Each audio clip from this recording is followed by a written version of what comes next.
Well, good morning, colleagues. Pursuant to Standing Order 103 or 108-3HI we're continuing on with the study of our Access to Information Act. This is our 14th meeting of this committee, and today we are pleased to have with us as witnesses from the BC Freedom of Information and Privacy Association, Mr. Vincent Gogolet, from Democracy Watch, Duff Conacher, and as an individual, Ezra Levant. Gentlemen, if you need to, you'll find the simultaneous translation. I think everybody here has been at committee before and knows how to use. If you need it, you'll find that if you flip between the channels, you'll be able to get your preferred language. I'll ask each of you to give us 10-minute opening remarks, and then we'll proceed to rounds of questioning after that. So we'll go in the order in which I announced you. So. Mr. Gogolet, for up to 10 minutes, please. Thank you, Mr. Chairman. Pleasure to be here. It's not the first time, and actually, when we appeared in 2009 on a previous demand for changes to the Act, we mentioned that the Act had been around since the Chrysler minivan was a new thing. I know that the Treasury Board President was talking about the K car earlier. So we have some things that we agree with and a number of things that we don't. So we'll see if hopefully that this committee will look at the recommendations as something that will be as long-lived as the minivan rather than as short-lived as the K car. There has been a crisis in terms of access to information for some time. The Act has not been changed, as everybody knows, since 1983, not in any substantive way. And you've heard from a number of witnesses, including the Commissioner, that there are a number of amendments that need to be made. The Treasury Board President has talked about bringing forward a limited number of amendments this fall. He used the term quick wins, which in British Columbia has a rather unfortunate connotation. But be that as it may, we understand that what the government is looking at doing is a small number of amendments now, and then the comprehensive review in 2018. Given the seriousness of the problems, we think this is very unfortunate. We would have preferred to see the major review happen sooner at this time to deal with the many required amendments. We have proposed a number. We've set them out in our written submission to you and in earlier submissions, which are referenced in that report. So I'm just going to touch on some of the main points and try and reinforce some things that need to be dealt with.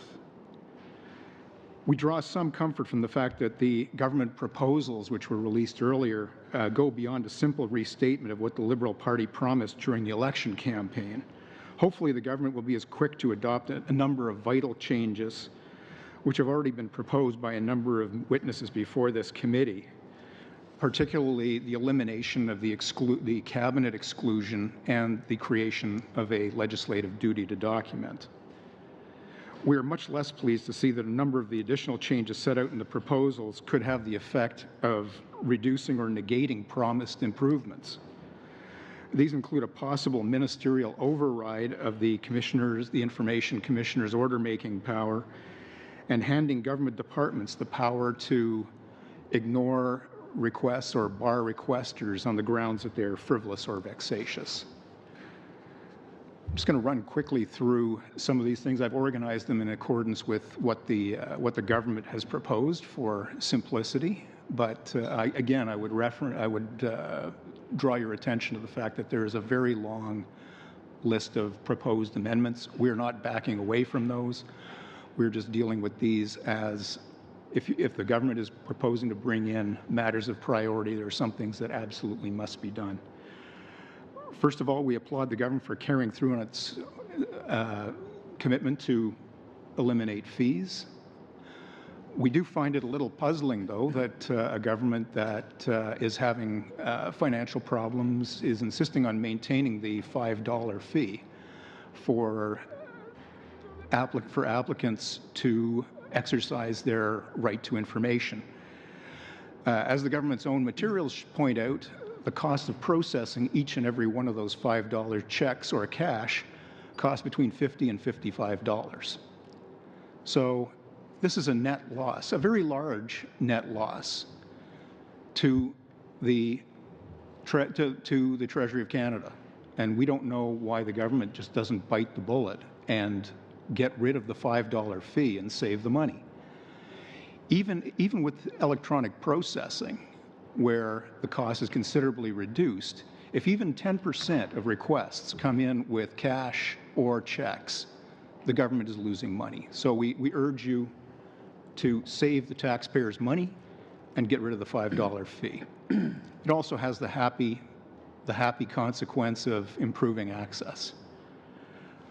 We also look forward to appearing regularly on a 5-year review. This is a very good idea, long overdue, and actually the BC Legislative Committee just reported yesterday after their review. So I urge that to you.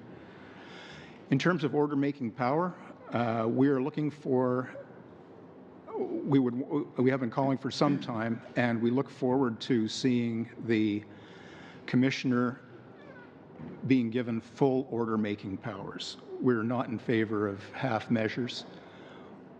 The government's own studies have supported this for many years. It's been recommended for decades now, and we urge this on you. We have a commissioner with order-making power in British Columbia, as do a number of other provinces. The system has worked well. It provides more immediate relief and direct access for requesters, and we feel that that is a much better way of going. An item that we are concerned about in the government's proposals is the inclusion of the possibility that the government may bring in a system similar to what they have in the UK with ministerial override of orders of the Commissioner. We think this is a bad idea. In fact, the UK Supreme Court thinks it's a bad idea. You may or may not be familiar with the Prince Charles Black Spider letters, where the Guardian fought a very long battle to get copies of Prince Charles's letters to a number of cabinet ministers. The government overrode this, and the Guardian took it all the way to the top court in the UK, who basically said that the idea of a ministerial override of a quasi-judicial tribunal is contrary to a number of principles of the rule of law, and they struck it down. So rather than heading down that road, we would urge you to follow what has been tried and true in a number of Canadian jurisdictions and give the Commissioner full order-making powers. We also congratulate the government in terms of bringing forward the bring ministers' offices and the PMO under the scope of the Act. This is a good idea. It's something that's been called for a while, and it's necessary in light of the 2011 case involving the Information Commissioner and National Defence. However, we are concerned about a qualification that was not in the Liberal Party platform. The proposals say that in terms of the consultation, that the Access to Information Act applies appropriately to the Prime Minister's and Ministers' offices. We don't know what the word appropriately adds or subtracts, but we don't get a good feeling about this. It should apply, and the Commissioner, with her order-making power, or the courts, will decide what is or is not appropriate. We don't see any need for this qualification. BC ministers' offices have been covered since the beginning of the Act in British Columbia back in the 90s, and we have had no problems with this. So there are existing models in Canada for this, and we look forward to seeing this coming about. Very large problem, and a problem that actually overrides probably everything else if it's not dealt with, is the exclusion of cabinet documents. This is something that I think every witness before you has recommended be changed, or if they haven't, they certainly have not recommended that the cabinet exclusion be maintained. We would like to see all the exclusions removed, as does the Commissioner, as do a number of other witnesses. However, the exclusion basically means it ousts any possibility that the Commissioner or even the federal court can look at records and review them if the government says they are confidences of cabinet, which means that there is no third-party review.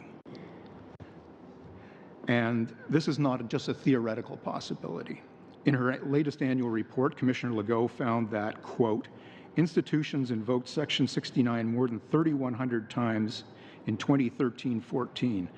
This is a 49% increase from 2012 and 13, which followed a 15% jump the previous year. Clearly, this is being used more and more. And there is no way to tell whether or not, in good faith, that this exclusion is being properly invoked. In BC and other jurisdictions, our commissioners have been examining cabinet documents for decades. There's been no problem.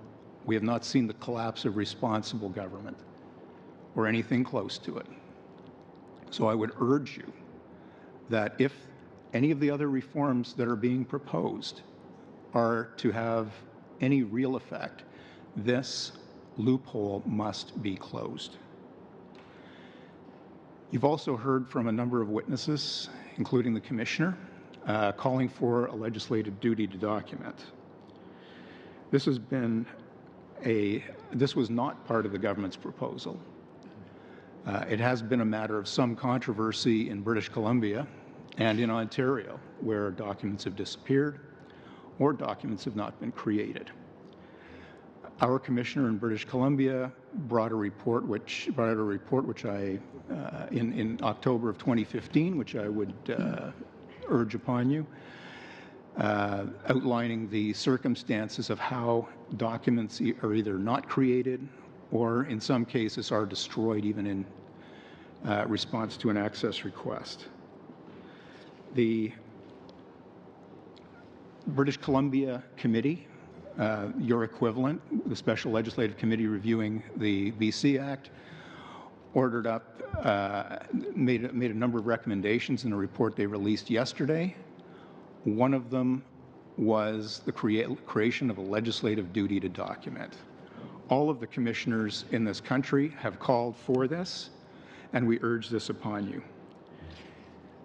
Something else that was not included in the Liberal Party program, which was part of this, is frivolous and vexatious requests. This problem is actually very rare. In British Columbia, between 2010 and 2014, we've had 20,000 requests, and we've had 20 applications. That's applications, not granted, not imposed, but 20 requests. This is a very rare problem. We're not opposed to having this brought in, but we do think that this must be done by the Commissioner. This should not be done by the public bodies. So thank you I believe my time is up, and I thank you and I look forward to your questions. Thank you very much, Mr. Gogolek. I'm sure any other items that you have to discuss will be brought up through questioning. We now move to Mr. Conacher, please, for up to 10 minutes. Thank you, Mr. Calkins, and thank you to the committee for this opportunity to testify, I'm tempted to say yet again, on the Access to Information Act. I have been here in 2000, in 2006 with the Federal Accountability Act review, 2009 with the committee review, again in 2011, twice in 2013. And now we've seen a year ago, just over a year ago now, the release of the Information Commissioner's report. And finally, a move in terms of making a statement last December, December of 2014, by the Treasury Board Minister, Conservative Minister Clement at the time, acknowledging that the Act needs to be changed. So we've had all these consultations now going back 15 years. And back before that, almost now 16 years ago, on July 11th, 1994, then Justice Minister for the Liberal government, Alan Rock, said that the Act is out of date and needs an overhaul. So through all these reviews, thankfully I have not been holding my breath. Otherwise I would not only be grayer than I was back in when the reviews started, but also dead. I'm hoping there's going to be action this time. And I am grayer. I am also getting a bit tired of coming before the committee and having the committee recommend, if not unanimously, almost unanimously, significant changes, and the government promising those changes, as the Conservatives did in 2006, and yet nothing happens over and over again. What we have currently, if it was accurately titled, is a Guide to Keeping Secrets Act. We do not have an Access to Information Act, and we haven't since 1983. Some argue actually that it was better before 1983 because there wasn't a guide that was so clear that rubber stamped what was unethical and secretive as being legal. I don't agree with that entirely, but definitely the exemptions are so broad in the Act that we have essentially what amounts to a Guide to Keeping Secrets Act. Not an Access to Information Act, definitely not an Open Government Act.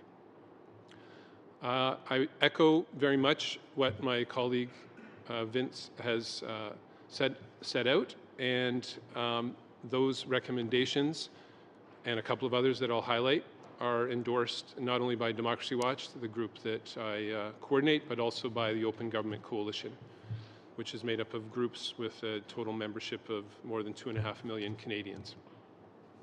So let me just go through a few of these recommendations.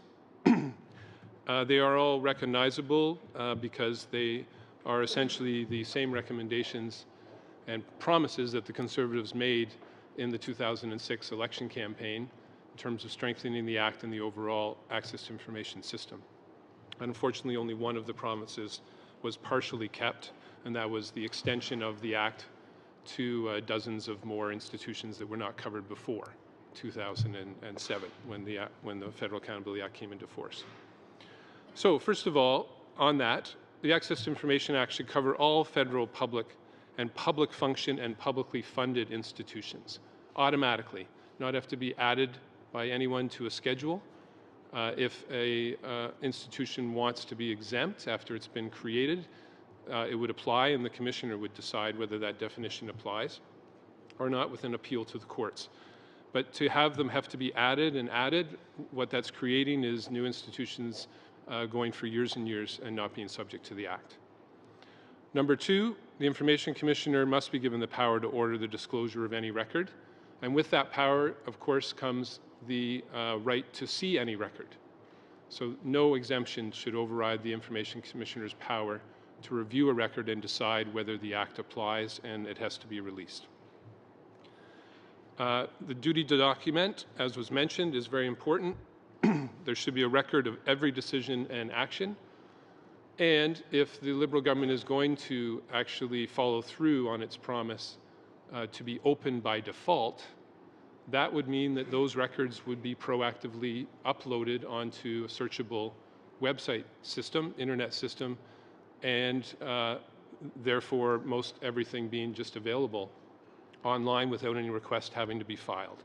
That would be an information management system that would solve a lot of problems that are caused by the current Guide to Keeping Secrets Act. The proactive disclosure beyond that, of course, would also have to mean closing a lot of the loopholes and exemptions that are very excessive that exist in the Act.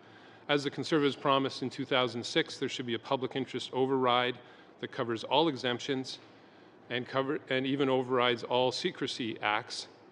The only exception being that disclosure could be refused under a proof of harm test. And the big difficult areas, which most everyone acknowledges are difficult, are the areas of disclosures that could harm relations with other countries, international relations overall, the defense of Canada, law enforcement, including national security, and also someone's personal safety or sensitive personal information. In those areas, yes, there will need to be exemptions, but give the Commissioner the right to make the decision as to whether an exemption applies in every single case, with an appeal to the courts. That's the way the system would work most effectively and ensure openness by default. As well, in particular, as has been highlighted by my colleague, the Act must cover the information and the options provided to Cabinet Ministers' offices and Parliament, and also be extended to the Ethics Commissioner and the Senate Ethics Officer, who are currently exempt. Finally, in terms of information management system, all information should be disclosed in a usable format for free without unjustifiable delay. The public already pays for the creation of this information and the maintenance of it. They shouldn't have to pay to also get disclosure of it. And the Information Commissioner should be given the power to impose fines for violations and increase the fines for convictions. Convictions under the Act should be face a more severe penalty than just things such as delay. And in terms of the Information Commissioner being an independent watchdog, currently the Commissioner is selected solely by the ruling party. Yes, in consultation with the opposition party leaders, but the opposition party leaders don't actually have a say. Should be at least either all the opposition leaders or a majority of them approving the appointment of all officers of Parliament, not just the Information Commissioner, but anyone who is watching over mainly the ruling party and the government. The Commissioner herself recommended that 2/3 of MPs approve the appointment. I don't like that method myself because one party could hold 2/3 of the seats in the House, and so then it's still the ruling party approving it only. Beyond the Act and the Information Management System, and changing it from a How to Keep Secrets Act to an actual Open Government Act, I urge the committee to continue, as it does, examining the overall open government system at the federal level. There are still outstanding issues, serious issues with muzzling government scientists. The policy has not been changed in terms of them being able to speak freely about their research to the public and the media. The Lobbying Act, or as it really accurately should be called, the Only Some Lobbying Act, has massive loopholes in it that allow for secret lobbying and therefore unethical lobbying. The Public Sector Disclosure Protection Act, which if it was accurately titled would be called the Public Sector Lack of Disclosure Protection Act, also has enormous problems with it. Also MP expenses, the Parliamentary Budget Officer lacks independence and powers that really echo what I'm saying about the Information Commissioner. And all the officers of Parliament involved in disclosure should be given these powers to penalize and to oversee anything that they want to, with again an appeal to the courts if the government feels that they're acting unjustifiably. So I'll leave it at that and look forward to coming back to the committee to talk about the Only Some Lobbying Act and the Public Sector Lack of Disclosure Protection Act, and hopefully again on the How to Keep Secrets Act, but hopefully we'll get changed sooner than that so I won't have to come back, because once again I'm getting tired, but I welcome again this opportunity, and I'm not so tired to answer a few more of your questions. Thank you. Thank you very much, Mr. Conacher. And now we move to our last witness for today, Mr. Levant, for up to 10 minutes, please. Great. Thank you very much for the invitation to be here. I'm grateful to be asked for my point of view on access to information. Unlike Vincent and Duff, I am not a subject matter expert, and my history on the file is not long. For the past 15 months, I've run a small alternative news website, the Rebel.media, and by nature we are contrarians, so access to information is important to us. First of all, we don't have a large enough staff to cover all the news events we would like in real time, especially in Ottawa, so access to information is important to us, and I think it's going to be more important to other media whose staffs are shrinking. But more important, even if we had a large staff, the news, at least critical, skeptical news, is not always found at official public events chosen and scripted by the powers that be. Even question period, although it can sometimes uncover some facts, it's not called answer period for a reason. And again, there are some issues that even opposition parties don't want to talk about. So that's my motivation and my background. In the past 15 months, our little news outlet has filed hundreds of access to information requests at all levels of government and institutions. But the most troubling case comes from Ottawa, and that's why I accepted the invitation to come here. I don't have the background of my friends, but I have a story I'd like to share with you.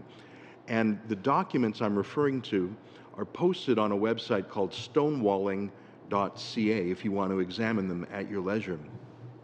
Let me give you an example of a contrarian story that doesn't fit into photo op journalism and frankly doesn't fit into the kind of journalism that risk-averse opposition parties might ask about.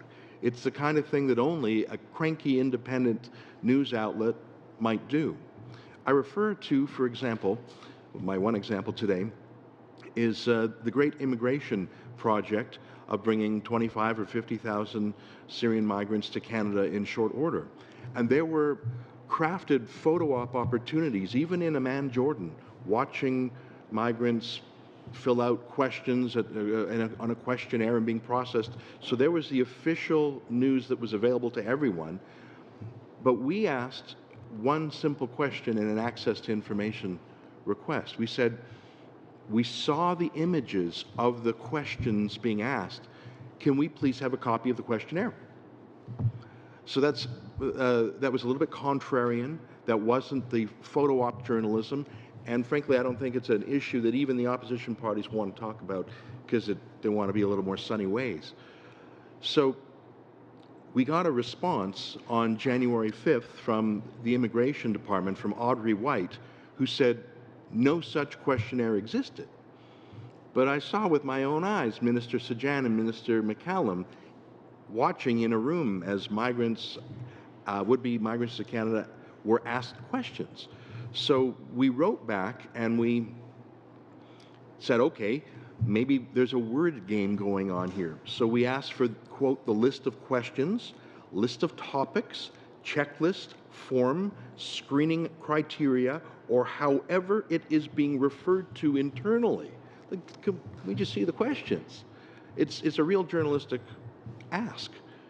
And we were replied to again on January 27th and told no such documents exist. Well, that can't be. So we wrote back a third time, quoting and citing a link to a news story in which the minister himself talks about the questionnaire. And finally, we got a letter back on March 9th, and you can see all of these documents at stonewalling.ca. So on March 9th, finally they discovered that they did, in fact, have a questionnaire, which we knew because we saw the questions being asked. Admitting that they had them, but saying they couldn't give those questions to us for various reasons, including national security reasons. But I guess anyone who walks in from Syria could get those questions. They could hear them themselves. They're not a security risk, but I'm a security risk for asking them. That doesn't make sense. Let me give you another example from the same department. You can see this document on stonewalling.ca also. We asked a simple question because we understood from press reports that the Turkish government was helping to provide the list of names that were being brought over. So we asked if there were any issues or concerns regarding the Turkish government being delegated that list-building activity. And Hélène Bertrand wrote back and demanded a 300-day extension. A 300-day extension? 300 days? I've never heard of that before. I guess it was too much to ask for more than 365.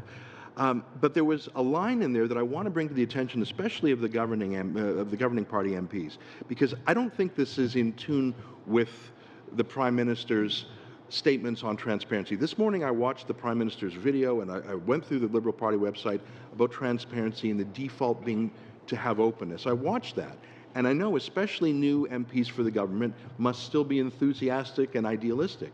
And so I ask, especially the government MPs, if this line is appropriate, coming from a civil servant in the Trudeau administration. Let me quote from Hélène Bertrand explaining the 300-day exemption, which is another way of saying we won't tell you the answer until any news value is gone here, any chance to raise public policy concerns are gone. This is what Hélène Bertrand wrote to us. It is to be noted that at this point of the process, the department is working to meet the mandate on Syrian refugees set by the Prime Minister of Canada, unquote. Okay, that's great, but what does that have to do with someone whose job is access to information? She's not flying to Amman, Jordan to help intake refugees. She's not actually affecting the project. Her job is to get the emails, run the photocopier. I don't know if that was her way of deflecting blame onto the Prime Minister's office, but she named him in particular and said, he said we all have to be hands on deck. What's that got to do with someone whose particular job is to furnish documents? I don't believe she left the photocopier and got on a plane to Amman to help with the work. Ms. Bertrand said the same thing and asked for a 300-day extension when we asked a question about media reports of migrants who were detained at Pearson Airport when the Prime Minister himself went to meet them. I was concerned. Why were they detained at Pearson? Were they detained? Were press reports accurate? Hélène Bertrand said, we can't tell you that urgent public policy answer for 300 days because the PM says we've all got to work together. That doesn't sound in keeping with the spirit of what I watched the Prime Minister say about transparency. And again, we asked about how the religious needs of migrants were being met. And again, on January 6th, we were told that answer would take 275 days to... I think that, I hope that this is not the spirit of the new government. A government that won, in part, in my observation, by promising more transparency and openness and the default setting to be open.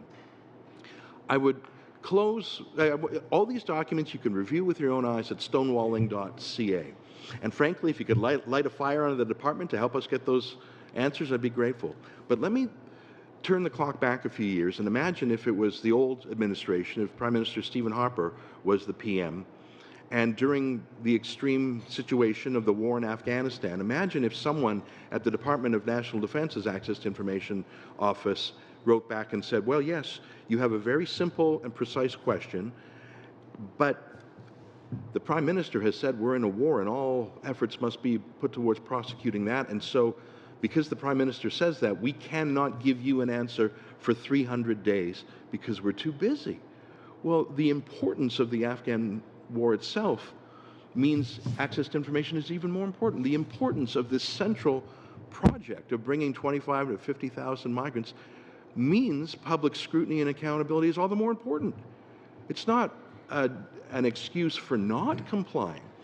Now, I don't know if that was a bureaucrat passing the blame to the big boss, or if she was honestly saying that's why I can't answer it. But 275-day, 300-day, I think we have a 330-day extension. That is the same as a stonewall. What's the point in telling me the news about a questionnaire being used in 2016 if I don't get the answers until 2017?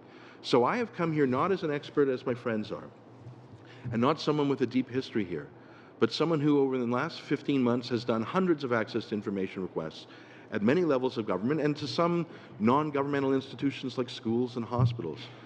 And it is my candid report that I have not seen any response from any institution as resistant as those I've just described. I've never seen anyone else ask for a one-year extension, and I've never seen anyone else fudge, well, there's no questionnaire. I saw it with my eyes. The minister referred to it. I've never had anyone else say a questionnaire that the public is asked is a national security secret to you. So that's why I was here. That's why I accepted the invitation to raise a particular issue that may be a symptom of a larger problem. Thanks for letting me have my minute, or 10 or 20. No problem. Thank you very much to our witnesses. Excellent presentations. We're now going to proceed to the rounds of questioning. The first round will be 4 questioners for 7 minutes, and we'll start off with Mr. Long, please. Chair, and welcome to our 3 presenters. I think you have a lot of great information and opinions that we can certainly use. We're going to start with Mr. Levant or Levant? Answer to either. Levant, I say. Perfect. You had the same frustrations with access to information from the previous government? Well, our little shop started in February. We did do an enormous number of access to information requests to the federal government under the last administration, and we did not receive any of responses of this order of magnitude. 300-day extensions, denying. We just did not have an example like this. You would agree, though, that we all talk about the culture of delay and that kind of thing. You would agree that this is long-standing. It's not. I mean, you seem a little targeted towards the last 80 days, but there's been a problem. There's been an ongoing problem here for many, many years. I accept that, and I'm not here to defend another government. I'm here to bring to the attention of the new government something being done under the new government. And I do not take away from any criticisms of the previous government. And thanks for that. And I totally respect that you're very passionate about it. I mean, I think we can all agree that this isn't a political, really, issue. It's an issue that's been going on and on and on. And, with respect, I mean, you're a national figure. You've been characterized as a big mouth without a blowhorn. And I don't think it's any secret to any of us that your reputation at times precedes you. I mean, I think that's something that you have to carry with you. But are there times when do you acknowledge, though, that because of who you are, that some of your opinions fall on deaf ears just because of your background and who you are? Right. Well, listen, I have a lifelong track record of conservative activism, and I'm appearing before a committee under a Liberal majority government. I accepted the invitation in the hopes that instead of just being a Liberal Tory back and forth, we could talk about the specifics. I lead with the fact that I'm not a subject matter expert, but I do have a story that I've outlined that I think should be of concern to your own standards. I'm not asking you to live up to my standards. That's fair. I'm asking you to live up to your own standards. So let me ask you. Again, you're very opinionated, and I respect some of your opinions and things. Okay, you're the new Access to Information Commissioner.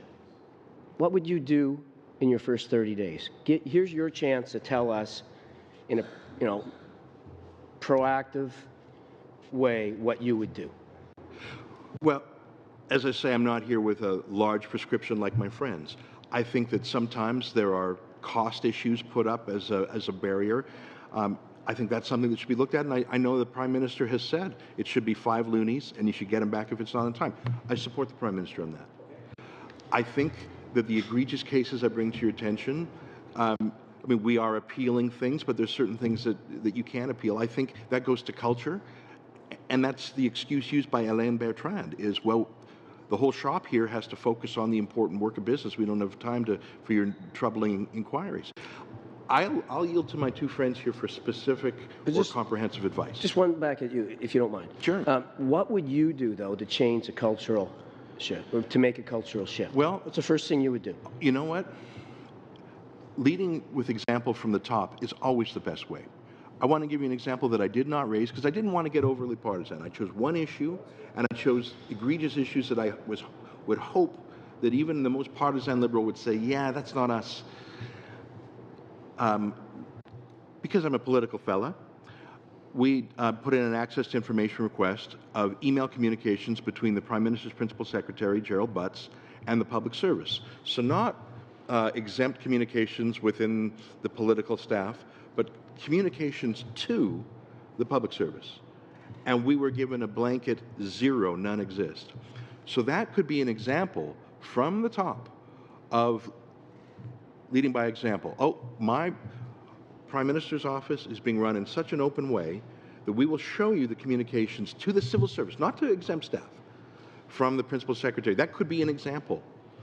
I mean, everyone would say, whoa, if the boss is doing that, I guess maybe I won't delay for 300 days. I would agree that, cultural shifts have to happen from the top. Cultural shifts take time. We've discussed that. How much time do I have? You've got about 2 minutes left, Mr. Long. Okay, perfect. Mr. Conacher, I mean, it's quite clear that you're frustrated. As you said, you've been here again and again, and you certainly got a name for every report and committee. I don't know what you're calling our committee, but I guess we'll probably find that out at some point. Do you have any hope? I always have hope, otherwise I wouldn't be doing what I do. I'd be home watching Oprah.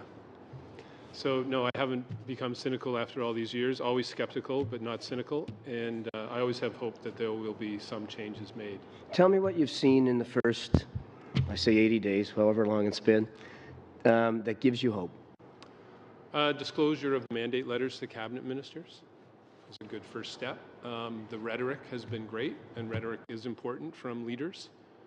Not enough to change culture. It is important to start with that, but changing culture actually means changing rules and then training people as to what the rules mean and getting them to commit to a new culture. Those are all have been proven to be not only very important in terms of organizational development change, but also in terms of psychological mindset change, having people make written commitments to change. And so there have been a few signing ceremonies with ministers making written commitments beyond the oath that are also giving me hope for change, because people tend to feel very guilty about signing off on something and then not doing it, as opposed to just saying it. Other than that, there's steps forward and backwards. There have been a few changes made on fees. The major changes, though, are the 8 things that I've set out, and they've been there since '94, and Alan Rock talked about some of them in July 11th, 1994 interview. And here we are in 2016. Okay, because it's 2016, real change is needed. Okay. Well, thank you, Mr. Long. We're at the 7-minute mark. That's the way it goes, but we'll have an opportunity to go around the table, I'm sure. We have full 2 hours. Mr. Genereux, for up to 7 minutes, please. Great. Thank you, and thank you all three for being here today, and also for taking the time, those of you that traveled here as well, to come before our committee. I believe it's important, and would like to ask some questions, maybe more on the topic at hand, less about your backgrounds or character, if that's okay, and also remind my colleague across the way that it's been about 200 days, not necessarily 80 days, that we've been in this new Sunny Ways government. Frivolous and vexatious requests, we heard from the minister. He came before us about a week ago and indicated that the removal of certain fees and having certain fees as a way to filter frivolous and vexatious requests. Curious as to your thoughts. Hopefully we have time for all three of you to weigh in on what you see as a hurdle in terms of making requests, and if I would imagine you don't consider your requests frivolous or vexatious, but if there's certain requests out there that obviously the minister sees as frivolous and vexatious, a way to mitigate some of those. Thanks. Thank you. I believe there's 2 parts to your question. One relating to fees as a way of dissuading requesters. The second part is the actual proposals for some sort of legislative change related to frivolous and vexatious.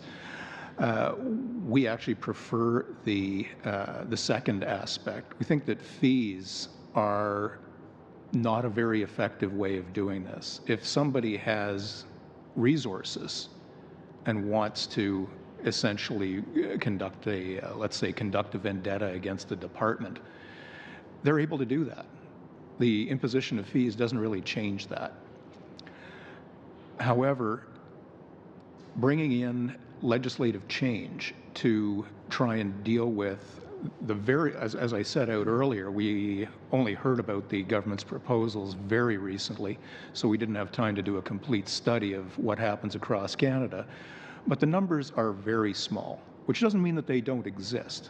There are people out there who will abuse the system, and something has to be done. We would prefer that it be dealt with directly, but we think it's very important that this be dealt with by the commissioner rather with the public body, the department or a crown corporal, whatever, going to the commissioner and saying, here is this request, here's the circumstances, and where they have the bar, where they have to meet the test, rather than just saying, yeah, this requester has put in 2 requests in 1 month. We're completely swamped. I don't know what we're ever going to do. Yeah, we're just going to ignore that. And if the requester doesn't like it, then they have to go to the commissioner. I don't think that's the way to go. Mr. Conacher? I simply don't think that it's needed. If the department wants to deny disclosure, they would deny it. It would go to the commissioner who would mediate it.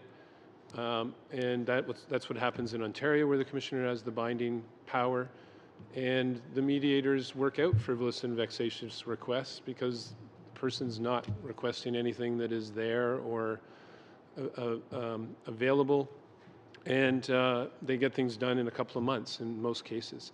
Also, if you have an information management system that uses the internet for the purpose that the internet works best, which is searching for documents, proactively disclosing and uploading documents onto the internet, then you say to the requester, it's there, and just go and search for it yourself. I mean, the way to solve this is proactively, not by creating another loophole. We need to close loopholes, not create new ones. The Prime Minister said $5, and if you don't get it in time, you get that back. I think that $5 is enough to stop absolutely wasteful people, but it's not too high to stop low-income people, let's say, or people on a budget. The question of what a frivolous complaint is, well, let me give you an example. Did anyone drink a $16 orange juice? That sounds so trivial and small and frivolous, but a lot turned on that. And so what to one person is trivia can be important to another. And I think the bias should be towards openness. And again, it's just because the Prime Minister's video is fresh in my mind. He said one of his key points is modernize it. And it's true, because a lot of the cost involved is physical photocopying. Why would you do that these days when things can be done electronically? So I think the vexatious aspect of making someone photocopy can be overcome just through technology. I really believe that. But finally, if there was truly someone who is vexatious, in civil court, well, you could go and have them deemed a vexatious litigant by a judge, but you got to really go and make your case to deny someone their day in court because they're vexatious. By definition, I think governments find all critics vexatious and troublesome until they're on the outside, in which case they call that noble inquiry. So, you know, we're in a building that calls the biggest troublemaker in the country Her Majesty's Loyal Opposition and gives her a free house. So we love troublemakers in Parliament. It's the nature of our system. Wonderful. Thank you. Cabinet, we have about a minute, so maybe we'll start with you, Mr. Levant. Cabinet documents, they remain confidential in a lot of ways. There's been a bit of a move by, well, the minister would like to keep obviously things of national security and certain other parameters around cabinet documents, keeping them confidential. But curious if there's, in your opinion, should more be made available from cabinet documents? I'm going to yield to my friends. I think I'm more respectful of cabinet confidences than perhaps my friends are, because I understand that there has to be a place where the most frank and conversations can be had that would be embarrassing to the country, not just to the politicians, if they were made public. I don't mind embarrassing politicians anytime, but the country and its interests should be protected. I think cabinet could be such a place, but my friends have more history on this file than me, and they may have more insight. So we're at the 7-minute mark, but if Mr. Gogolek and Mr. Conacher, if you just have quick responses to that. What we're talking about here is not throwing open the doors of cabinet. We're talking about protecting the legitimate interest with an exemption the same way other important interests like national security specifically are protected. What we have right now is a blanket claim class for a class of documents nobody gets to look at. No third-party commissioner or the courts gets to look at it, and that has to change. Yeah, I agree. If the commissioner has the power to look at any document, then the exemptions become legally regulated as opposed to at the whim. The commissioner and everyone in the commissioner's office are under oath. There's no reason why they can't see any secret document. There's no worry about having those disclosed to anyone unless they should be disclosed under the law. Thank you. We're well past the time, Mr. Genereux, and we appreciate the committee's patience there. Mr. Blakey for up to 7 minutes. Thank you very much, and thanks to each of you for your presentation. Just want to follow up with Mr. Gogoluk and Mr. Conacher. Both your organizations at various times have advocated for expanding the access rules, not just to government organizations proper, but ones that are controlled by government or significantly funded by government. So I'm just wondering on the issue of exclusions and creating loopholes or black holes, the extent to which claims about sensitive commercial information at that point can be used as governments contract out services, and if your organizations have experience where contracting out to third parties has created the kind of loopholes or denials of requests for information that you're concerned about with exclusion, say for cabinet documents. Well, there seem to be two parts of the question. One is commercially sensitive information, which has its own exemption under the Act. I mean, that gets applied and should be applied in the normal way, hopefully by the Commissioner with order-making power. In terms of expanding the scope, Mr. Conacher talked about that earlier. We in our larger submissions talked about extending this to organizations that private organizations that receive or carry out a governmental function and receive large amounts of government funding. In terms of examples, in British Columbia there was considerable outsourcing done, which we take no position on in terms of policy. But in 2004, we asked for copies of the contracts. And one of them was with IBM for the maintenance and the running of the government computer system. The government fought us for 8 years. After 5 years, we started having birthday parties for the Freedom of Information request. They still fought us. They took us to court after we won at the Commissioner, and they lost every time. Eventually, they had to fold. But it does give you an indication of how sometimes these things can be fought. And Mr. Conacher, we agree that there should be a broader criteria that shouldn't be up to the minister to put something in a schedule rather than having it by definition included. I'll just be brief to say I agree with all of that.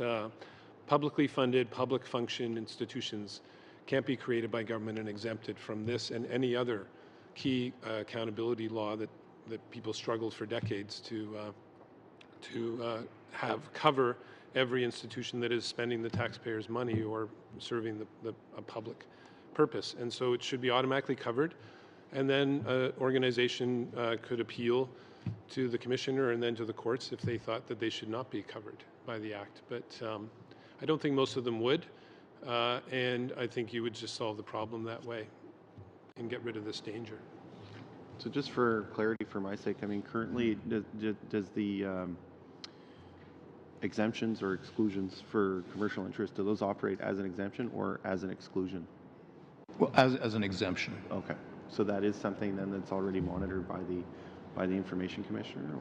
But she's only able to make recommendations. Yeah, right. She can't order something to be produced. Okay. when we've had various government officials here, including the minister, and we've talked about duty to document, a kind of quick response from them is that, well, this already exists. It's in Treasury Board policy.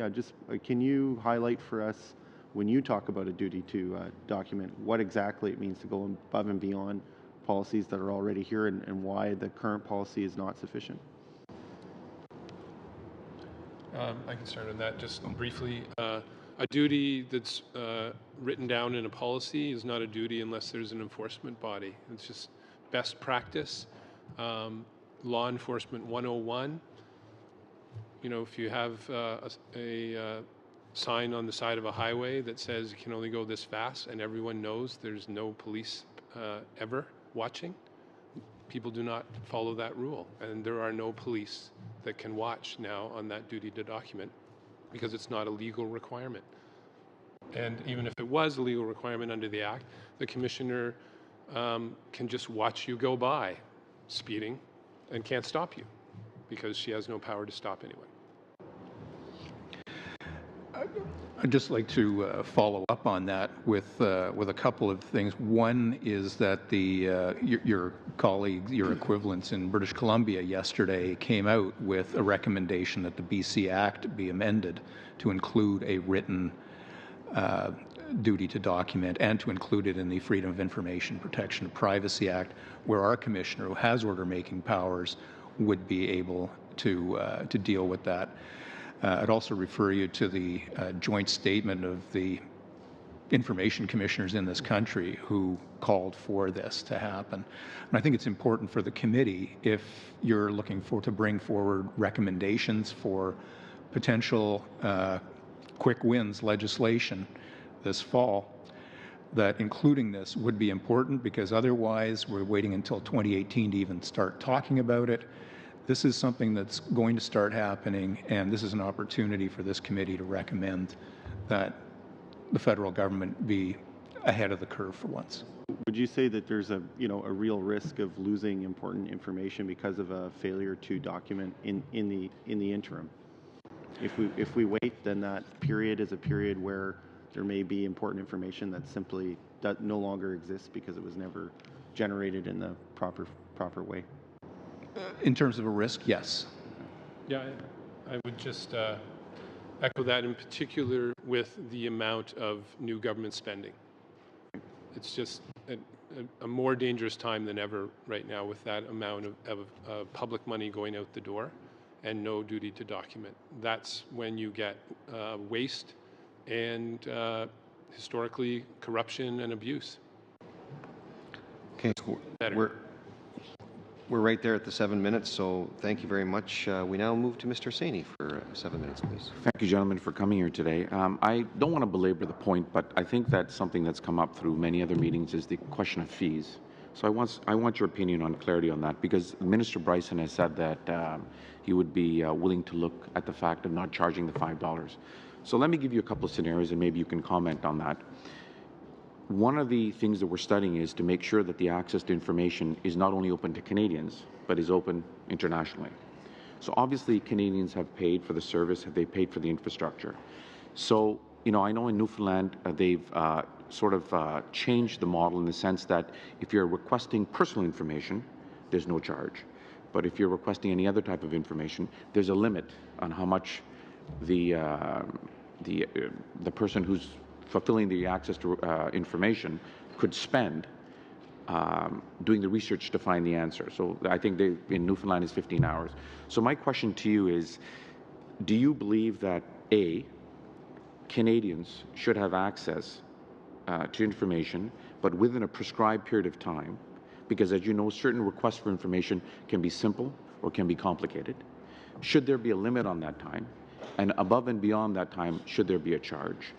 And to sort of level the playing field, especially since the fact that Canadians are paying for this regime, should we charge people internationally for access to information requests?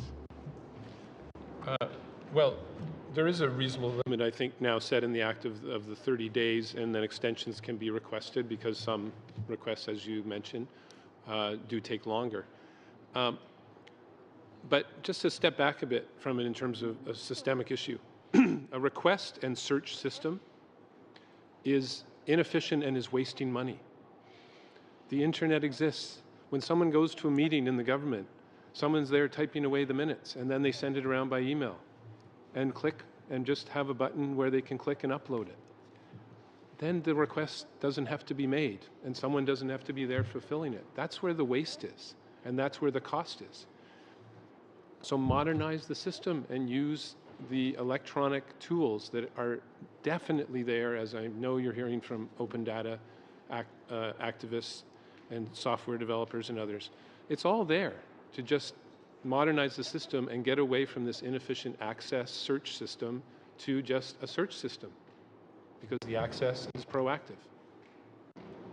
It can't be done. And it is a cultural change, but in terms of electronic change, it's already there. People are not going to meetings and writing down pads, and if they are, they can snap it with their phone and upload it.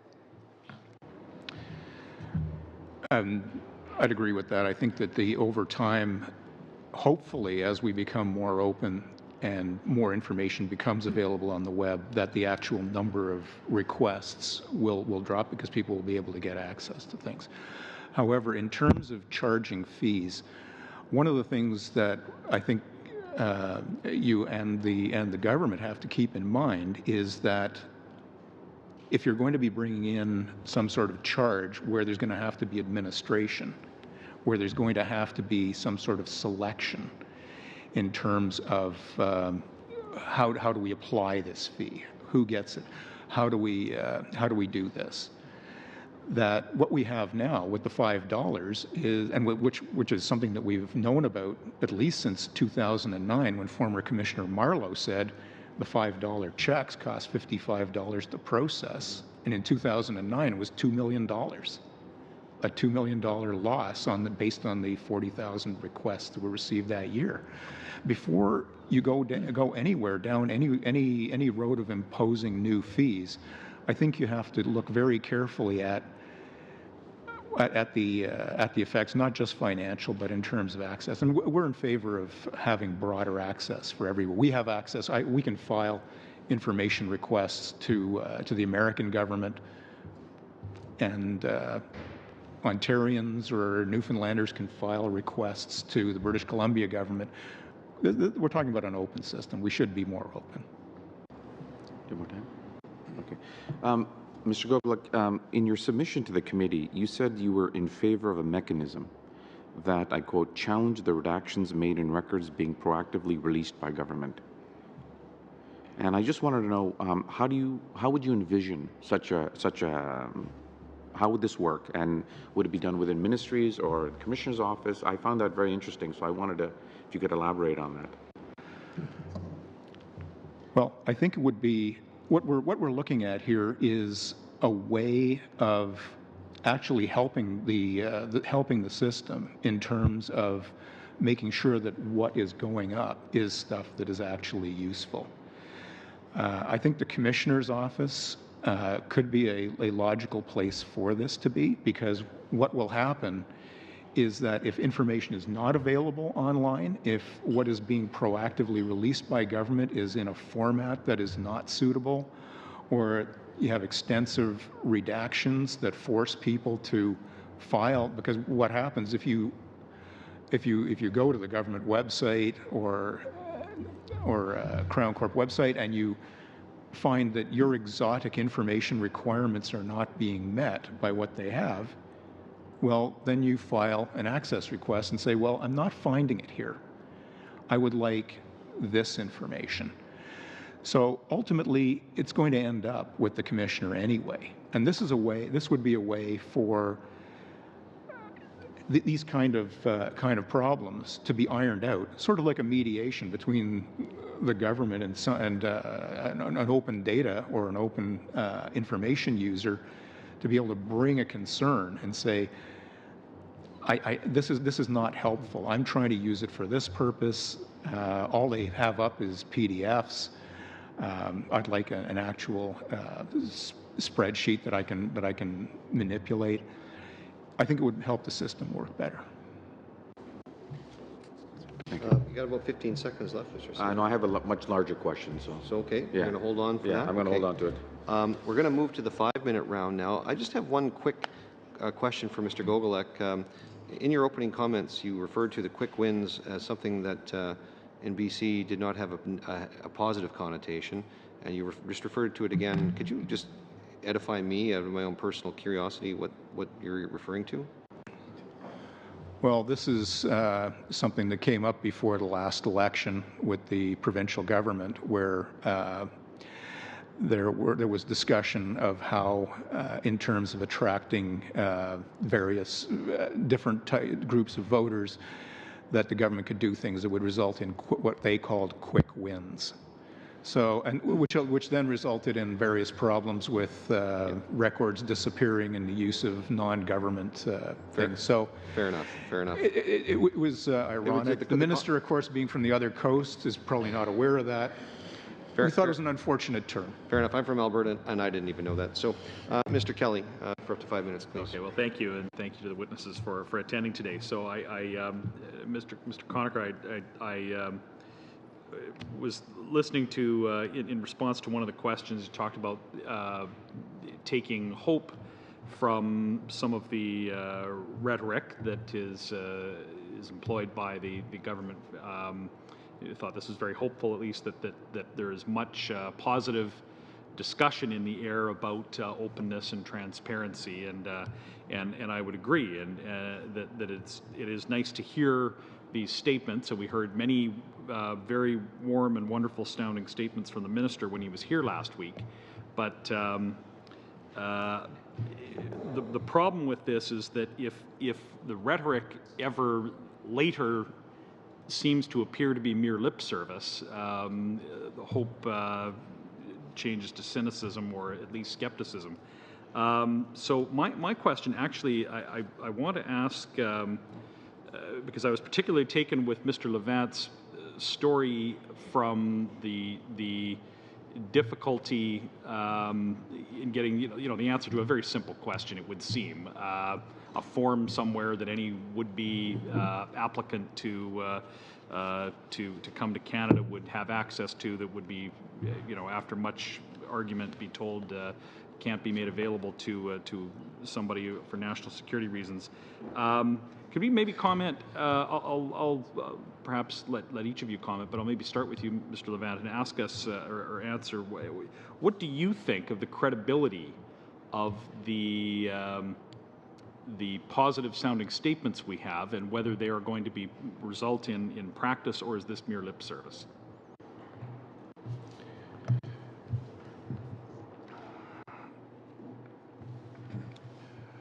I'm sorry, can you put that last part again? The positive statements that we hear of saying the right things about openness and transparency, but the facts of your case do not match up with that expectation. I spent some time trying to get into the mind of the new government. I watched more liberal videos in the last few days than I have my whole life. And I believe it, actually. I believe it. I believe that one of the motivations of Liberal MPs was a frustration, as all outsiders feel, with not knowing what's going on the inside. And I believe there's enough idealism and goodwill there that I came here today in the hope. I actually came in a constructive hope that by showing some bad examples, that I would appeal to the better angels of a party that I have long opposed to say, look, this is not who you are. It's certainly not who you say you are. I'm hoping that that was someone under pressure who didn't want to do the wrong thing and embarrass her bosses. But you get 1, 2, 3, 4, 5 things in a row like that. I think that, look, with these exemptions, you can use your discretion and your wiggle room either way. I think that these egregious examples I showed today show cases of, I believe that there should be a national security exemption. I think it's being abused. I believe that the department should work hard for the government's mandate, but that's got nothing to do with the person whose job is to disclose the facts. So yes, I think it can be fixed. And I got to tell you, I sort of like the Liberal plan. Default to open, $5 hurdle, put things online. I got to say, none of that offends me as a conservative. I think they can do it. if they mean it. And I'm here hoping they mean it. I think this can be fixed. I think Duff is so right. This stuff is digitized anyways. I mean, you want to have someone look over it to redact personal details and other obvious exemptions. But you know what? Duff said he's getting tired of coming here time and again. This is my first time before the committee, and I'm being naively optimistic. Now, I think it can happen. I know that wasn't exactly your question, but I think the problems I encountered could be solved by a change in culture and leadership at the top. I really do. I'll just say briefly, I've never heard Ezra say that I'm so right before, in another sense of the word. Look, the Liberals have a minority majority, the largest number of seats with the lowest percentage of votes since Confederation. They should be walking on eggshells. These issues are issues that swing voters swing on. They pay attention to how government governs as much as any substantive issue. It's been proven across the country in the last 20 years. Parties that have promised to do these things have won elections, and who have failed to do them have lost elections.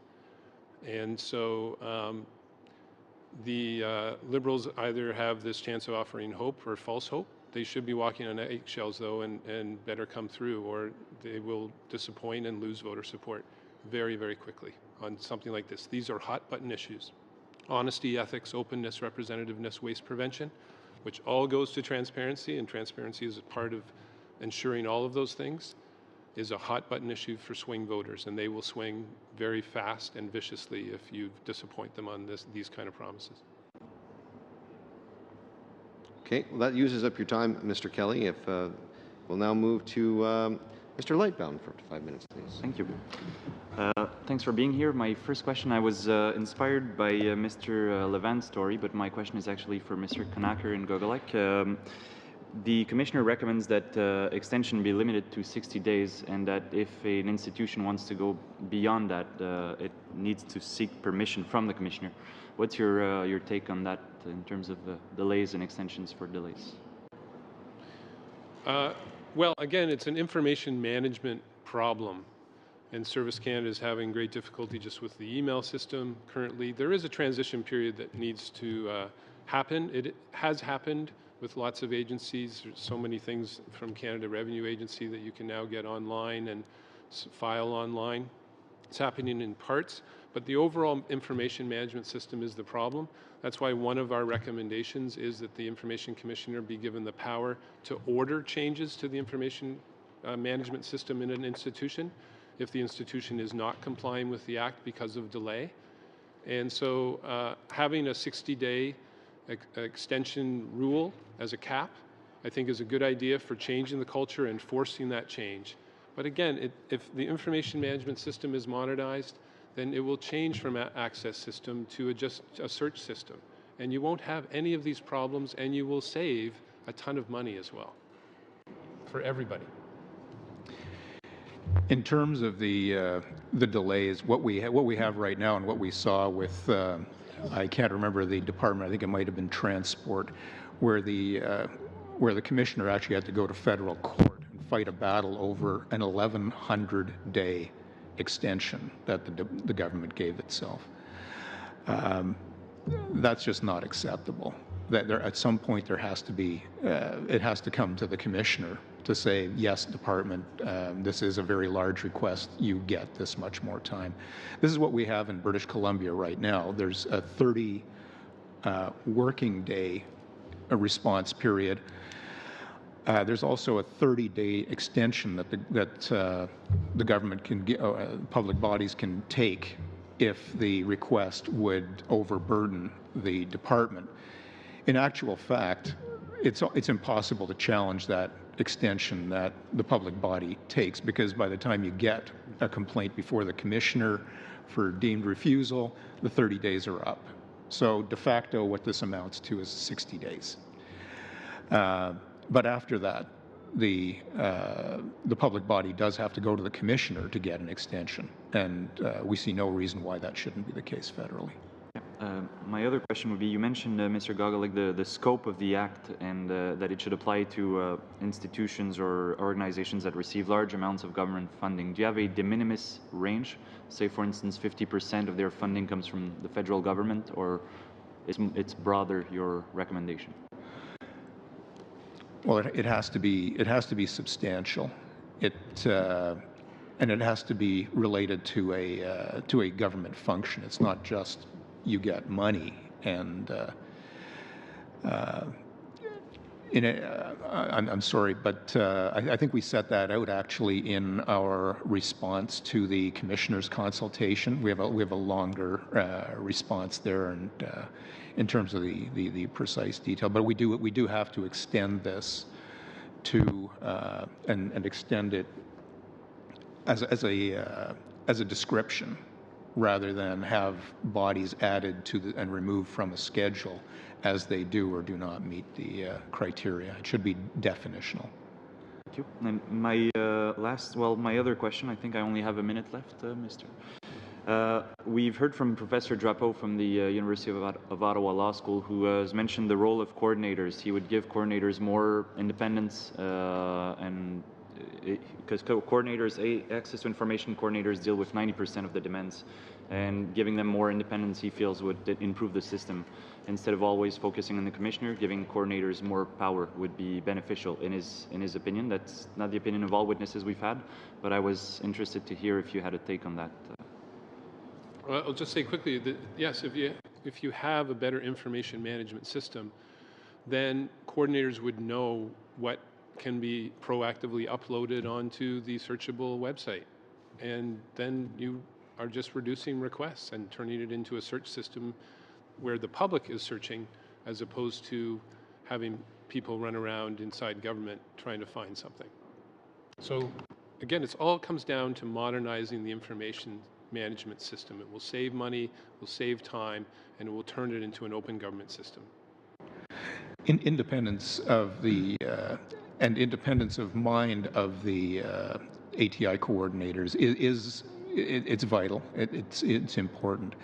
I'm not sure that the proposal to make them order in council appointees is the answer to that, because what we saw in British Columbia and in some other provinces is that what used to be bureaucratic, neutral civil servants in the communications department were changed into order of council appointments specifically to bring them under political control of the government of the day.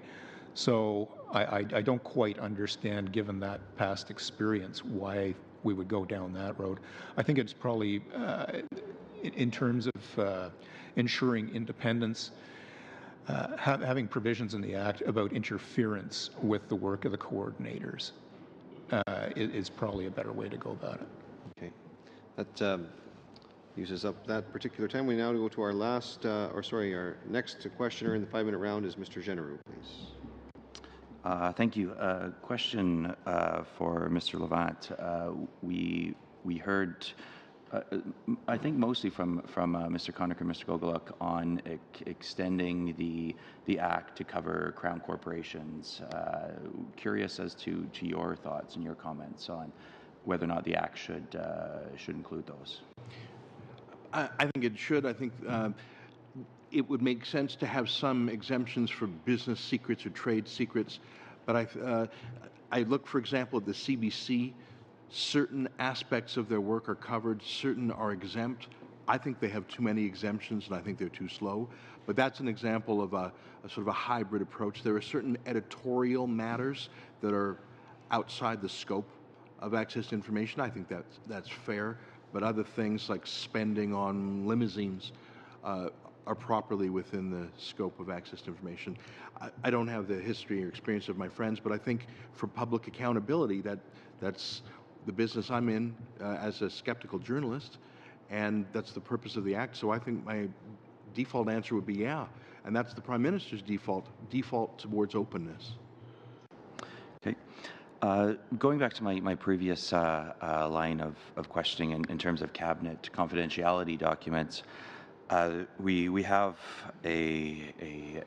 at least one very high-profile example in front of us now with the Justice Minister and her husband has been accused of lobbying her department. The commissioner has come out and said that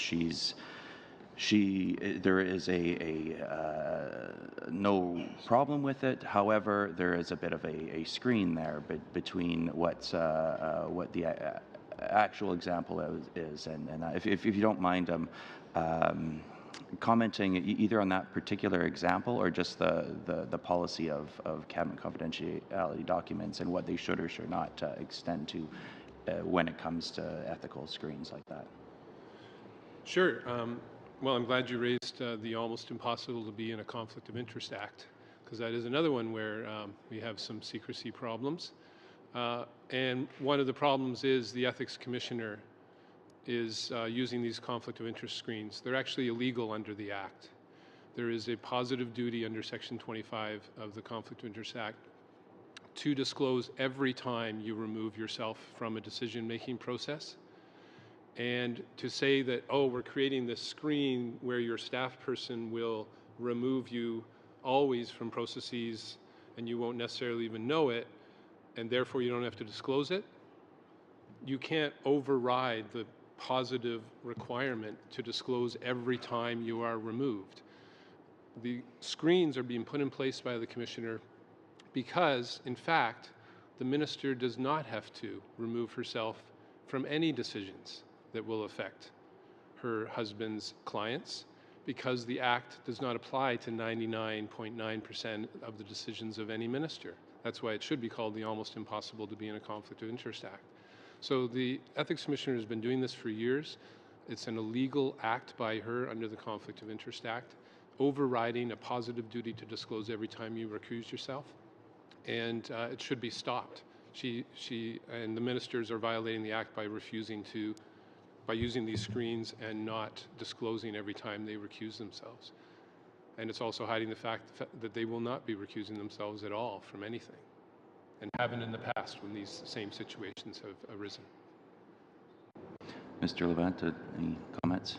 Any comments yourself, Mr. Levant, on that? I can't add anything to Duff's expertise. Okay. I guess when looking at the quick wins, if you will, Mr. Gogolak, and we're undertaking a consultation right here on our committee that the minister has came in and added some clarification that he is able to, he will listen to our committee and he will reverse a decision if our committee does come in and say, you know, this is the wrong direction to go. With regard to the order-making model, it was very clear in the budget that was raised and going in that direction. I'm hopeful that you can provide some insight on what exactly we would be seeing if an order-making model were to present itself over the next few weeks, and at that point we prior to us making our consultations haven't had a chance to weigh in on that. So just you could elaborate what we should expect in the first early days of an order-making model. Well, there would be a setup period, but what would happen, and of course it would have to be a time for the Commissioner's office to change, because it changes the nature of the office to one that is actually quasi-judicial, is able to say, rather than saying, dear Ministry, we really think you should give Mr. Levant his records. No, what the Commissioner would then be able to do is say, here's my order. You have 30 days to provide Mr. Levant with his records, minus, you know, page 23 to page 27, which are law enforcement or whatever the Commissioner finds after a hearing is legitimately applied. So it would look probably, hopefully, something like the BC model rather than the UK model, where if the minister decides or has a feeling that gee, I really don't think that would be good for government, or maybe really don't think this would be good for my government, that this information comes out. So I'm going to overrule the commissioner. This is something that's been put into the proposals. It was not there in the Liberal Party's platform, and I think people during the election would have been surprised to see that. We will give the commissioner order-making power with the minister or cabinet to have an override. I don't think it would be quite as attractive to the people of Canada, and we're hoping that it won't be attractive to this committee. And we think this is the wrong road for reasons set out in our thing, and we hope that you will prevent that from happening. Okay, thank you very much. We very much eclipsed our time there, but now we move to Mr. Brattina for 5 minutes, please. Recommendation 6.1, the Information Commissioner recommends that institutions be required to proactively publish information that is clearly of public interest. So that raises the question of what is in the public interest. An excellent example is the security of the screening process for the refugees, the intake. And Mr. Levant, you were saying that you were shocked that you would get a decision that in 200 and so many days you would know the results of the questionnaire. So I'm thinking, well, the questionnaire is probably a part of the integrity of the security screening process, and why would we let the bad guys know what questions we're asking in order to properly screen people coming in? Doesn't it seem sensible to you that the answer of in excess of 200 days would be, well, once we've got everybody through the process, we can share aspects of that screening, but right now, no, we're not going to tell you. I'm arguing back to your point to try to get the sense of public interest and security and bringing it all together. So do you see that side of it? It's a very thoughtful response, because that could be the explanation. The first two answers were, doesn't exist, there is no questionnaire, which put a drop of skepticism in my mind when I was later told it was a national security issue. But the tens of thousands of strangers from a strange land are hearing these things. They are not signing any secret affidavit what questions are asked of them. So I think that this is one with, it is a possibility what you suggest, but I would suggest that a government operating with a bias towards openness would tip the other way. My analogy of Stephen Harper prosecuting the war in Afghanistan, I think, is very fitting. During that time, access to information was a major tool used by the Liberal opposition and others to inquire about the treatment of Taliban prisoners. That surely could have been swallowed up by the same concern you're suggesting. We can't talk about that in the time of war. Well, we did, because things of such grave nature must be tested. You know, if there's a true secret there, but I don't even understand how that could be, asking someone in Canada what documents to show. I don't know how that could be a secret, any more secret than the war secrets that were scrutinized in the Taliban prisoners. So, yes, that's a possibility, but it doesn't explain the other 300-day exemptions that we seem to be getting from this department. I'm a deep skeptic. Okay. So, Mr. Gogolek, on the similar question, public interest, are there specific areas of public interest that there's attention about that you feel may be pointing to smoking guns? What are the particular areas that you feel are kind of being screened? In terms of public interest, we've done quite a bit of work in terms of the Section 25 of the BC Act in combination with the Environmental Law Clinic at the University of Victoria, relating to how that works. In BC, we do have the one public interest override, and there's been quite a bit of work done. We had a very extensive submission done by the University of Victoria Environmental Law Clinic, which we submitted to your provincial counterparts. It's up on our website, fipa.bc.ca. under the month of February. You can go there, and you can also see a poll that was done about duty to document and other things. Very large numbers in favor of these kinds of things. There's quite a bit of discussion in there, and previously our commissioner has actually, by interpretation, expanded the public interest override. Yesterday, the Special Legislative Committee examining the Act called for changes to the Act to codify that. And we think that that's an important thing to be done at the federal level. I believe a number of other witnesses have also called for that. Time? A minute left. I'm just wondering whether instead of having a commissioner, could we have something like a chief justice of the Supreme Court where you would actually have a panel that would weigh the aspects rather than leaving it in the hands of an individual? Quick response to that, Mr. Conacher. With all the officers of Parliament, Democracy Watch has always advocated three-person commissions, actually. I think it would be a better system. We shouldn't have czars in any of these areas. But as long as you have an appeal to the court, you effectively have that, in that it goes to a judge and then to a court of appeal. But at the front line, I think it's not a bad idea at all to have a three-person commission to check the watchdogs themselves. Yeah. Excellent question.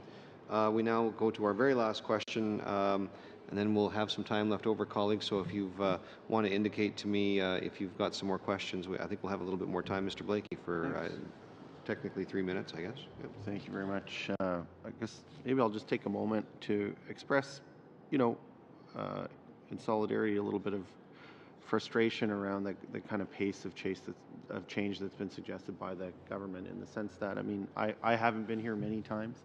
It's my first time, but I think what is emerging already pretty clearly is that at the level of general study, I think these issues are actually pretty well known. I think recommendations are pretty clear. We've got a great report by the Information Commissioner on how to move forward, and it's clear that there's a pretty wide-ranging set of reforms that need to take place if we're going to change the overall culture. I guess I'm wondering, we hear about there's been this interim directive, and the idea is that we really need to let these things settle, and we need to see what effect they have, and then we'll know better whether we can move forward with more substantial reforms. But I just wonder, in the opinions of the experts, Mr. Gogolak and Mr. Conacher, if what bearing do the initiatives taken in the interim directive actually have on the other things? I mean, if it turns out that just enforcing the $5 fee and not requiring fees for research and printing and stuff is a bust in one way or another, how does that really have an impact on whether we're going to expand the scope of access information to Crown corporations, say? I'm just wondering what real relation the measures in the interim directive have towards the other kinds of measures that we're being asked to wait on. Well, hopefully some of the useful initiatives in the directives will have the effect of actually reducing the number of requests or speeding them up. So there could be beneficial effects, but like you, I don't think that there's a relationship between what is being proposed to the directives and the fact that nobody outside of the officials claiming that a document is a cabinet document ever get to take a look at it and speak authoritatively and say, yes, it is, or no, I don't think so. Or, are you saying this is a cabinet document because you put it on a trolley and ran it through the cabinet room?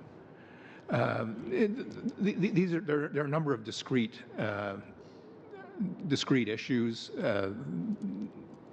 I don't think that the directives will affect things like order-making power or the cabinet exclusion. Well, I'll use the analogy of government scientists. Journalists called, several of them talked to the unions recently, and the directive was given soon after the election. You can talk to journalists. The Treasury Board policy hasn't changed. People can be disciplined up to including firing for violating the Treasury Board policy. They're not going to change the culture until the rule changes. And so the rule changes have to come. we've gone back to '94 in terms of talking about the rhetoric of changing this, the Access to Information Act. The problems were known in '86. It's 30 years. I mean, these things have been well known for 30 years now, and there's no reason to wait. Because it is 2016, we need the real change now. And what I'm worried about is in 2018, the government saying, as Minister Clement did in December of 2014, oh yes, this act needs to be changed, but it's too late. Too late to get a bill through. There were 6 more months at that time. It wasn't too late. There were several bills that went through Parliament in those last 6 months, the first 6 months of 2015, but that's what I'm worried about. There's just no reason to wait at all. Okay, so that takes us to the end of the official rounds of questioning. We still have, colleagues, about 20 minutes left. I've had an indication from Mr. Kelly that he would like to ask some more questions. Is there anybody else at the table? Mr. Saini, I'll get to you soon. Mr. Blakey, Mr. Lightbound, and Mr. Scarpaleggia. Because Mr. Scarpaleggia hasn't asked yet, is it okay if we move him to the top? Let's, after Mr. No, Mr. Scarpaleggia? Okay. Then I'll just go back to the way we were. So Mr. Kelly then. Oh, I don't mind, but... no, I want to be fair to all members. Okay, yeah. So, Mr. Scarpaleggia. Well, the reason I haven't asked the question is it's my first time at this committee, and it's very interesting. I must say, you have a very interesting committee dealing with a very interesting topic. I'm curious. About that aspect that says that the act should be extended to all of Parliament. Could you just, by way of background, tell me what we have in mind here? Are we talking about correspondence that MPs send? Are we talking about MPs' phone message books? Are we talking about email that an MP sends? I just want to know what one has in mind here. I don't know who wants to answer that. I guess Mr. Gogolek. Well, what we'd be talking about in terms of the coverage of Parliament is there would have to be an interplay because, of course, as a member of Parliament, you have certain privileges that are recognized in law, and there have been some situations that have arisen before where the House of Commons has raised privilege where there was information about to be released, and they went to federal court. So there would have to be a balancing, but at the same time, the administration of Parliament, the administration of the courts, where the money is spent, things that don't affect and are not affected by privilege should not be covered by. Just talking about financial information, expense reports, which that's what you're talking about when you're talking about having access to documents from members of Parliament's office. Is that all we're talking about? Everything else is covered by privilege, or I'm not sure. Well, privilege. Maybe it's a little long, and of course you're probably more familiar with the scope of. And there's a discussion to be had in terms of how far does privilege extend.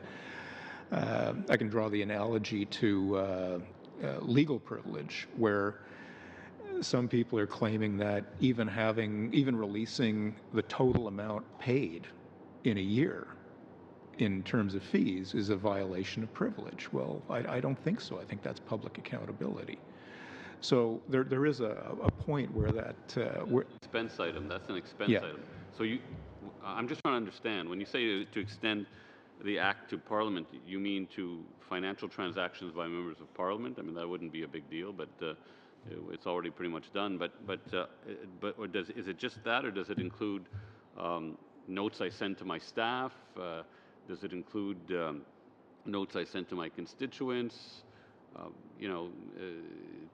And what's the obligation to what would the obligation to document be? Would it be that I must document all meetings I have with my constituents? I'm just curious. I'm just curious what we're talking about. That's all. Yeah. So, some of this would relate to lobbying, which I'll defer to Mr. Conacher. He may have a few things to say about that. But in terms of I think it would extend beyond just simple financial, because of course there would be discussion in terms of, well, let's claim this expense. Well, there would be written exchanges that may relate to that. We think that obviously if we're going to cover Parliament, there will have to be some recognition of parliamentary privilege in that. And I think that it's more effective to deal with it in the legislation as such. Sorry. No, that's a good answer. Thank you, Mr. Conacher. A line will have to be drawn.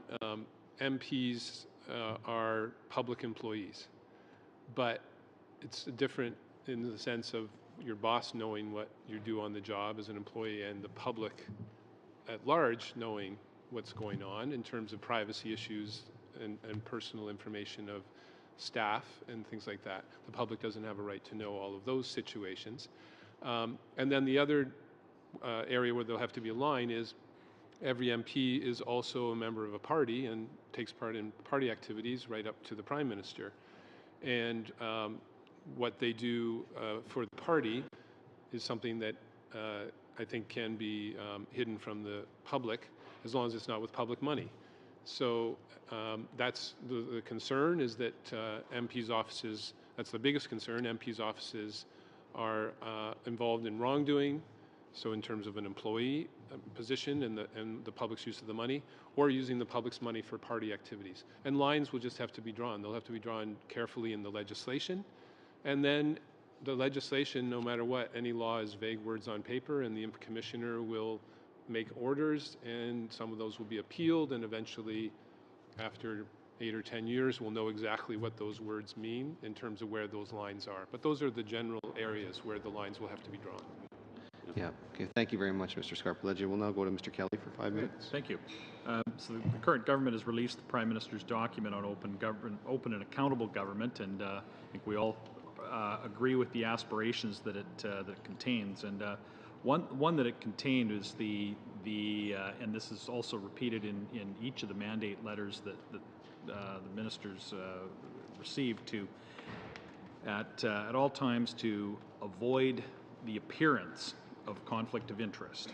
And from time to time, questions have come up about what most people would reasonably think would be the appearance of a potential conflict of interest, whether it be the Chief of Staff of the Agriculture Minister, or the relationship between the Justice Minister and her husband, or and so when these questions come up, the answer is always something on the lines of, well, we have followed the advice of the Ethics Commissioner, and there's nothing wrong. There is no story here. There's no apparent conflict of interest, no appearance of conflict of interest.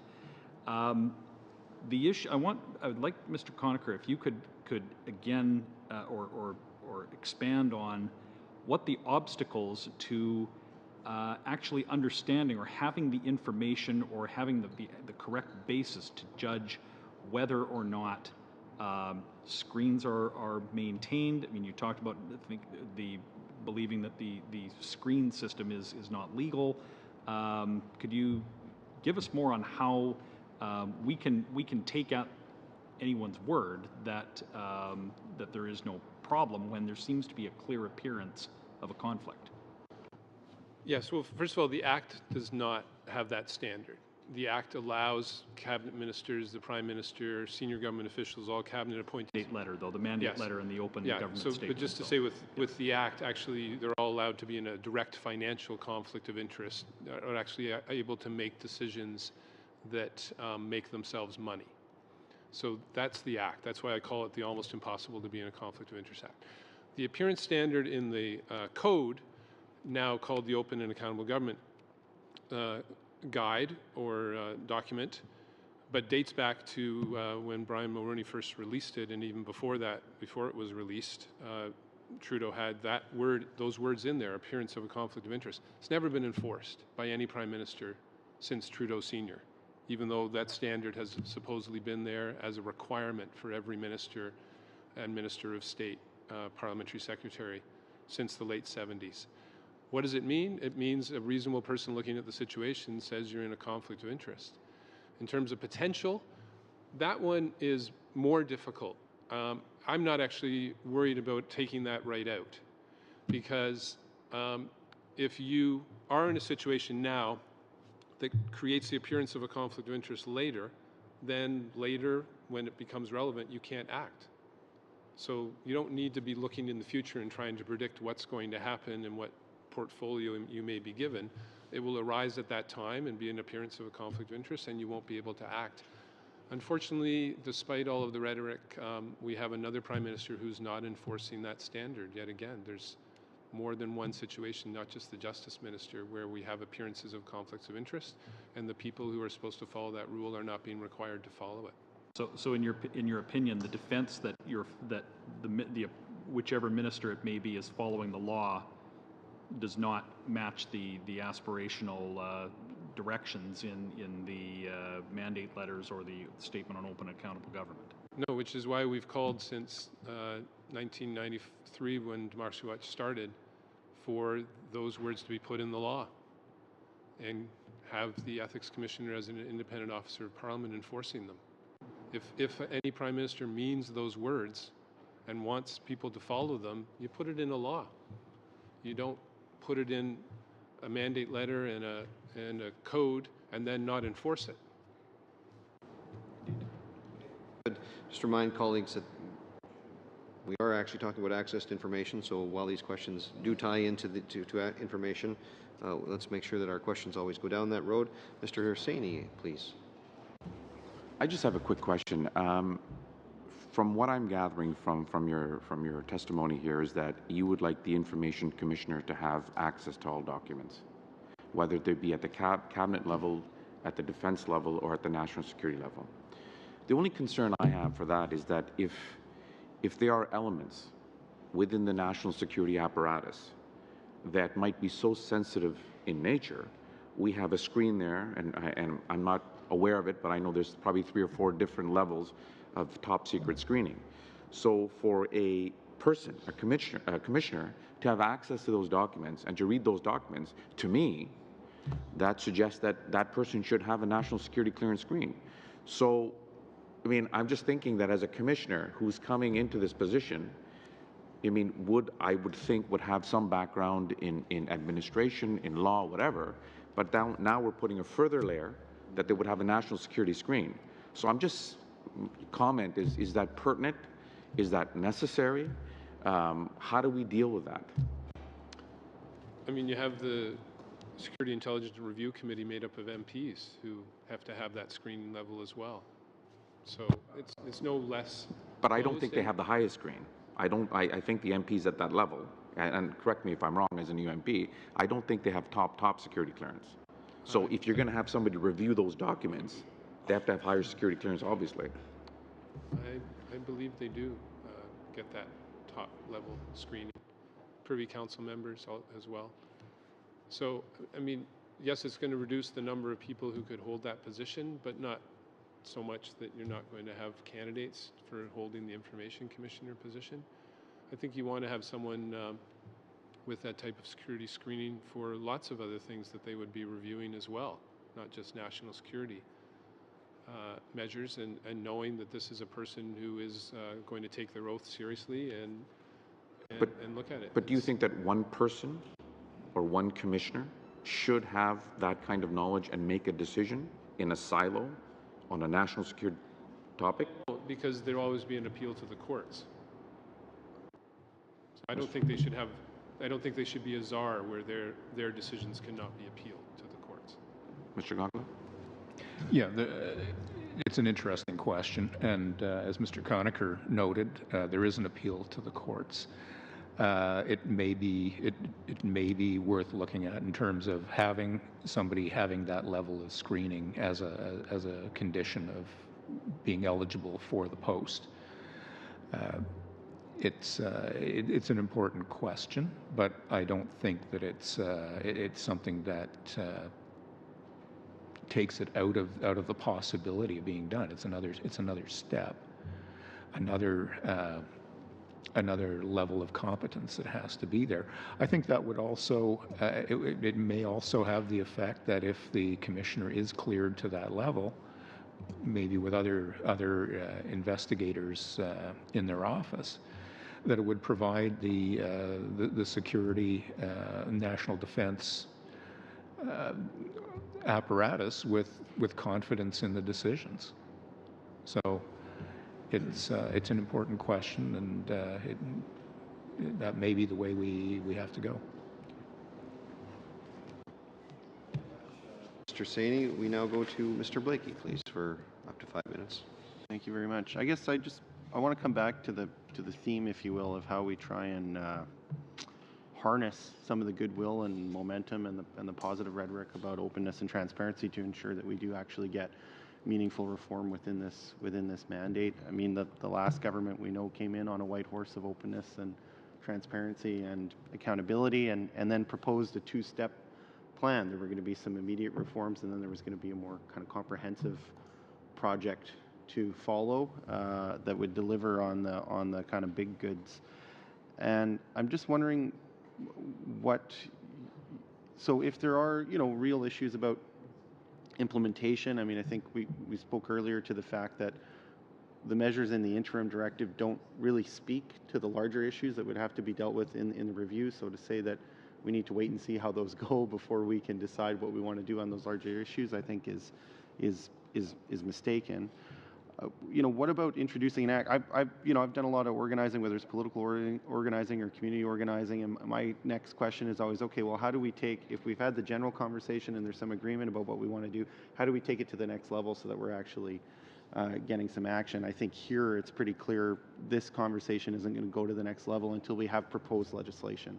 We can actually talk about the language that the government is choosing to use, whether it's about having a kind of ministerial override clause for the order-making power of the commissioner, or whether it's examining what applying access rules appropriately to the PMO and to ministers' offices really means, and what it would mean in the context of a larger act. So that's what I think probably needs to happen if we're going to get any progress. I mean, what about the idea of moving more quickly on a substantive act, but not bringing certain clauses into effect, or giving either the president of the Treasury Board or whoever would be the sponsor of that legislation as a minister or the governor and council the opportunity to bring those into effect if at later dates, if that's required for a kind of rollout of implementation within the civil service, but making sure that those commitments are in law, and that it's clear what exactly the government intends to do over the next 4 to 5 years.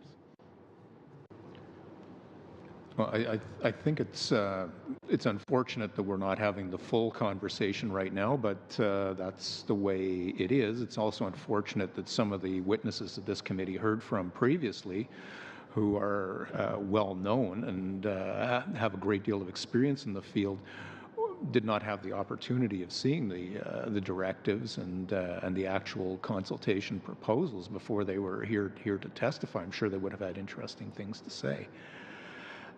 There are some things that I think are matters of consensus. Getting rid of the cabinet exclusion is one of them. That having a part of an entire class of documents where at the say-so of an official, that nobody ever gets to look at them and nobody ever has access to them. I don't think that's acceptable. I don't think you've heard any witness saying that this is a good idea and we should keep this and please do not touch this. It's not part of the proposals. I think it's important that should go in. Duty to document is another one where I think that it's important for this committee to urge the government to, if they're going to do a limited number of amendments, that should be one of them. I'll just say you cannot fulfill a promise to be open by default with this act in place. So the government is essentially saying we're not going to keep that promise until the last year of our mandate, with possible, introduce a bill in 2018, pass it just before the election. So we're not going to keep that promise in this mandate, because the rhetoric of open by default is not going to change the way that government operates and nor the culture. Said they're going to mount their own consultation in parallel or after this committee's work. I mean, what do you think that consultation could hope to uncover, or who do you think that consultation could engage and speak to that this committee process is not already engaging or speak to? Who's left out of this study? And understanding that this study isn't over and we have the ability to consult more people, do you see value added in the president of the Treasury Board going out on his own with his office and conducting a parallel study? Do you think it's optimistic? Do you think it's likely that they're going to uncover things that would not be uncovered by this committee study? The Information Commissioner did it last year. The government did it the year before that with the Open Government Partnership Plan, planning process and review process under the International Open Government Partnership situation. It's been done again, and the same recommendations keep coming up. It's time to act. There's no need and no justifiable reason for delay. Okay. Well, good. Colleagues, that takes us, we've got just a couple of minutes left. I just want to thank our witnesses for coming today. I hope you've been able to say and express everything that you wanted to say at the committee. We certainly appreciate the skeptical criticism that was here. It created a great conversation. I want to thank my colleagues. Just a reminder, we're going to resume Tuesday next week. We have coming in Mr. Robert Marleau, the former Clerk of the House of Commons, will be here, and we also have three ATIP coordinators from 3 departments. We're trying to get a 4th one as well, so we're going to be able to directly talk to ATIP coordinators and find out just what it is that that they would like to see changed as well. So, colleagues, thank you very much for your time, and to our witnesses, thank you very much for being here.